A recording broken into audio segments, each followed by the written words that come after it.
In this video, I'm going to be going over one of the biggest risks for the Australian housing market, rising interest rates. Over the past year, the RBA has slashed interest rates, and this has just added more fuel for the fire for house prices to boom. But also, lifting interest rates will have the opposite effect and will put severe downward pressure on house prices. The bond markets are starting to put bets on that the RBA is going to have to lift interest rates much sooner than they anticipated, where the RBA stated they're not even going to think about lifting interest rates till 2024. In these low interest rate environments, it's forced investors to seek high yields and higher risk assets to get a return greater than inflation. Not only this, but investors have been leveraging with the low interest rates. Even if there's just a small lift in interest rates, it puts them at severe risk. So sit back, relax, and let's get into it. And if this video brings you value, please hit that like button for the whole YouTube algorithm. It really helps out the channel a lot. And comment your thoughts below. Do you think interest rates are going to rise much sooner than everyone thinks? And subscribe for the latest property market and economic news here in Australia. Okay, so interest rate rise bets for 2022 spooked the market. Financial markets are challenging the Reserve Bank of Australia's interest rate guidance, pricing in the first post-COVID-19 rate rise late next year, about 2 years ahead of the RBA's expectations. Now, something you have to know, you may think that the RBA is in charge and they call all the shots, but they're not really in charge at all. Really, the markets are in charge and all the other central banks around the world. If all of a sudden they start lifting interest rates around the world, the RBA may be forced to lift interest rates, or if the markets start crashing, they may have to keep interest rates lower for longer to support the markets and the economy. Just like what happened in 2018 when the Federal Reserve tried to lift interest rates, the markets threw a big tantrum, the stock market plunged about 20%, and the Federal Reserve immediately started to drop interest rates. The rollout of the vaccines, high mining commodity prices, and more than a $2 trillion spending stimulus plan by US President Joe Biden are fueling more optimistic economic sentiment. And that's right, definitely the economy this year is doing a lot better than what everyone thought it would be doing last year in April and March. It looked like there was going to be a severe recession for years, but all of a sudden, because of the mass money printing, low interest rates, all the stimulus packages by the US and the Australian government, there's been a big rebound in the economy, and also from the lockdowns obviously finishing, that helped the economy as well. And what's something that might be happening is maybe the central banks around the world drop interest rates too low too quick. Maybe they did too much quantitative easing too quick, and maybe the governments provided too much stimulus because they thought the economic downturn was going to be much worse. And now, because there's so much money in the system, maybe inflation is going to be higher than they expected because they thought they were really afraid of deflation. So maybe they may be forced to lift interest rates sooner than they said. Bond investors now seriously doubt RBA Governor Philip Lowe will be able to stick to his plan to hold off raising the 0.1% cash rate until 2024 at the earliest. And I find this quite funny because really you can never believe what the RBA Governor says. He was saying that we weren't going to have 0% interest rates. He was saying we weren't going to do quantitative easing, but they did it. So really you can't base your financial decisions off what he says, because as of late, pretty much the opposite has happened to whatever he said. Bets made by professional interest rate traders in the overnight index swap market indicate the first rate hike in the cash rate to 0.25% could occur around late 2022 before the RBA raises the cash rate again to 0.5% in 2023. Now you may be thinking interest rates rising to 0.5% may not be much of a big deal, but the thing is, in these markets, if people keep leveraging the way they are, they're leveraging to the max to take advantage of these high returns that are in the stock market and in the real estate market. And it may only be a 1% or 0.5% interest rate rise that puts them over the edge. So it is a risk. Plus, not only that, what this does is it affects confidence. And if investors think that interest rates are going to rise, then they're going to be less prone to taking risks. And then that will just become a self-fulfilling prophecy where markets drop lower. Even if a 0.5% doesn't make that much of a difference, it makes a difference to confidence and sentiment.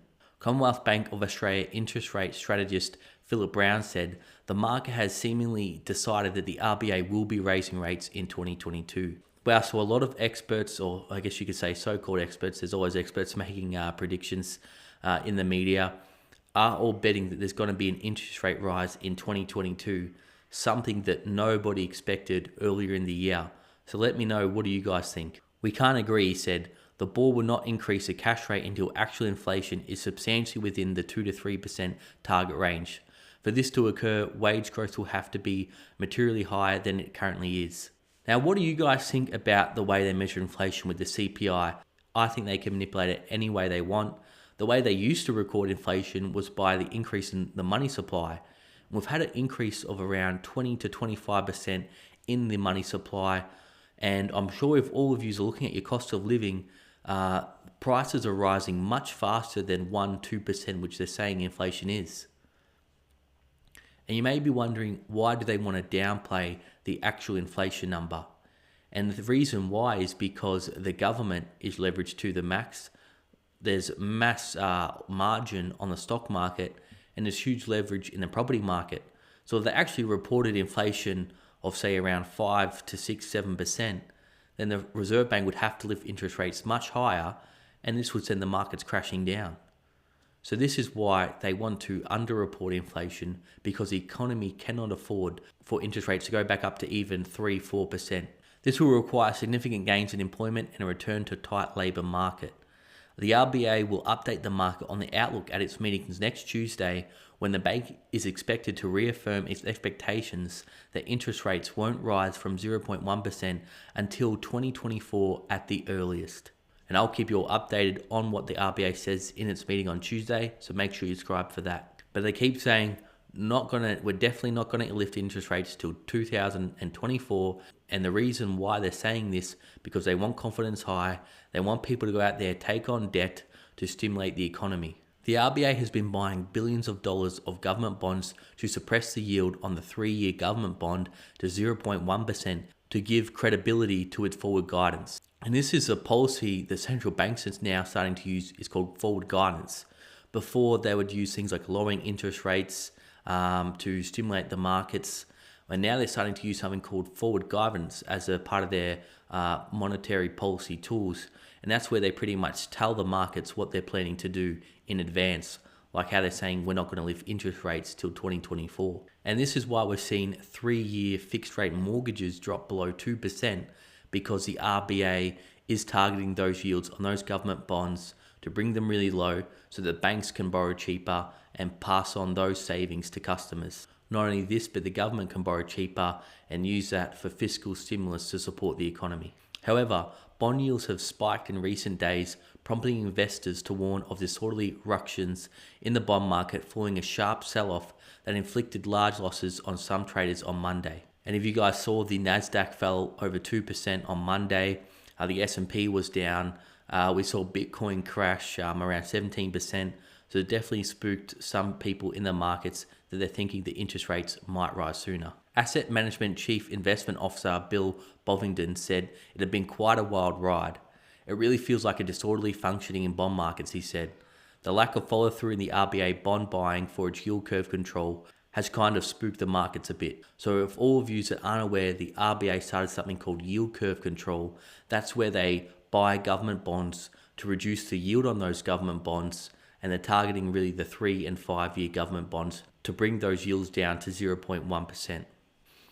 Market participants said the rollout of the vaccines around the world, strong iron and copper prices, and the reopening the economy from health restrictions has caused a jump in market interest rates. The planned 1.9 trillion stimulus, a massive 15% of GDP Mr. Biden is trying to negotiate through Congress, has also buoyed hopes of a faster economic rebound. Wow, stimulus 15% of GDP, and that's not including all the other stimulus packages. And that's why we're seeing the US dollar fall so much. We've seen the Aussie dollar hit almost 80 cents as of recording this. It tanked as low as 55 cents in March and April. And we've seen a big rebound, and that's because of all the money printing going in the US and the huge fiscal support packages. And for all those watching in Australia, you may be thinking, oh, who cares what happens in the US?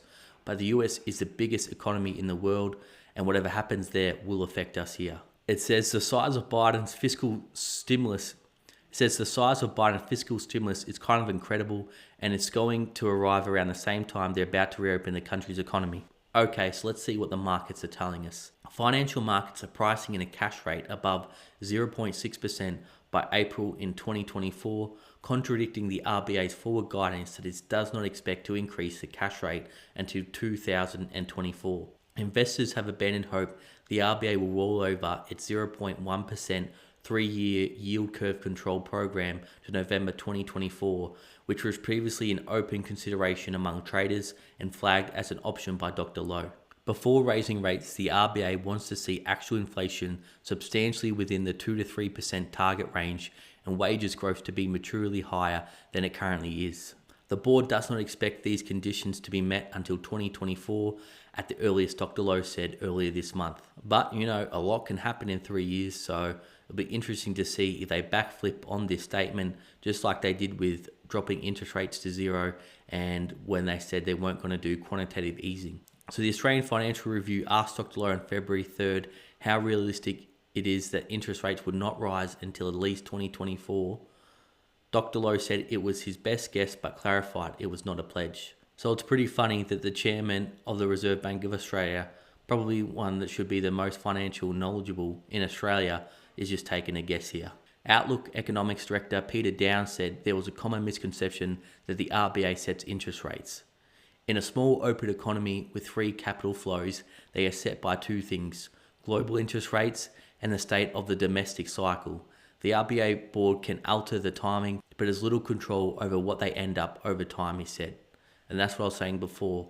The RBA is not in full control. The global markets are in control, and what the markets and the economy is doing here in Australia. Wow, this is shocking, guys. The RBA now owns almost half of the $33 billion of April 2024 federal government bonds on issue.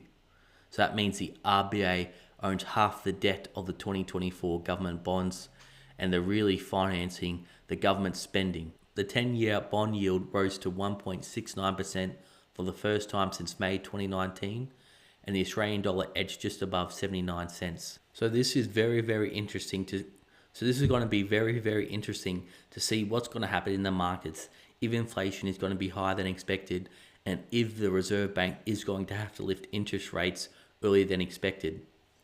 And like I said before, even though if it's just a 0.5% increase in the cash rate, and it may not seem like we'll have a big difference on the markets, it will have a big difference to those that are leveraged to the max, and it'll also have a big difference on confidence, where if interest rates are dropping, people are going to take on more risk. They're going to be confident saying, hey, rates are low, let's take on cheap money. Where they see interest rates are starting to tick up, they may think it may be going even higher than 0.5%. They'll be less likely to invest and less likely to take on debt. And we know that this economy is completely reliant on debt at the moment. But hey, will interest rates actually rise? I think that the central banks are going to do everything that they can not to lift interest rates, and they'd most likely rather see inflation rise a little bit higher than lift interest rates, because the economy is so reliant on debt and they can't really afford interest rates to rise. And like most property market experts say, for every 1% drop in interest rates, property prices can rise 10 to 15%. Well, if they go up 0.5%, then we could see a 7 to 8% decline in property prices. But I do think it's still too early to call. I'll continue to monitor this situation and keep you all updated and informed in the latest what's happening in the Australian property market and the economy. And for all my loyal viewers and subscribers still watching, you're awesome. I want to thank everyone's support for welcoming me back here on YouTube. It's been really good getting back into uploading videos regularly again. I've missed you all. I love you all. And of course, I'll see you all in the next video.